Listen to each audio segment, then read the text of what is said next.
How to delete Ubisoft account. If you want to delete your Ubisoft account, all you have to do is go ahead and first of all open up your browser and just go to account.ubisoft.com and log into the account that you want to delete, as you'll find the particular username over here. So make sure that it is the correct account.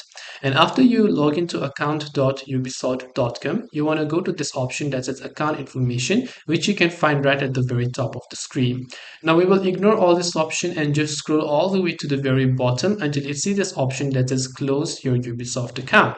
Now closing it, by the way, will actually just make it deactivated for the next 30 days. If you log in within the next 30 days and then you change your mind, you can restore your account. But if you don't log in within the next 30 days, it will remain deactivated till that 30 days. And after that 30 days, when you don't log in or try to recover it, then your account will be permanently deleted. So you might tell me that it is not deleting instantly. Well, because Ubisoft will actually give you 30 days to change your mind. Until that 30 days, it will remain deactivated. So you want to just click on the close button that you'll be able to find here. Just agree to the terms and conditions, click on close my account, and your Ubisoft account will be successfully closed. And that's all it takes to close or delete your Ubisoft account. I hope that this video helped you. If you have got any questions, queries, doubts, feel free to leave them down below.